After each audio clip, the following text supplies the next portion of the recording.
आपण मैंने कौन भावुंट गोटे झील केवल अभाव समय ता बाप घर को जाए ना आज्ञा। प्रत्येक झील मान बाप घर एमती गोटे जगह जोटिकी से मन खोली हसी पारे, अचिंतार टिके शोपारे, उठापी कौन से आलाराम आवश्यकता पड़े।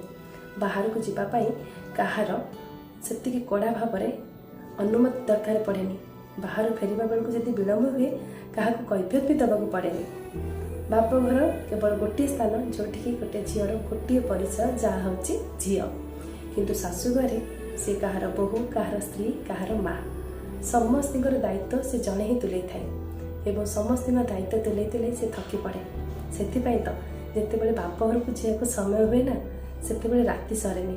मन मन गोटे झील भावु थाए केते समय सर केते सका हम मुझी आते फेरवा समय होता है शाशुघर से लगे बहुत शीघ्र दिनटा पड़ेगा, बहुत शीघ्र समयटा पड़ेगा। कहीं एत शीघ्र समय आसूला कि जाए तो मन यही व्याकुल होता है। तेणु शाशुघर गोटे झील जिते सुखरे थाऊ जिते सरल बणी खाऊ था ना कहीं कि बाप घर शाग पखाड़ जो मजा अच्छी से शाशुघर सरल बणी मजा न थाए। ठीक कहले ना नहीं? आपण मैंने मत कमेंट जानवे। रही नमस्कार।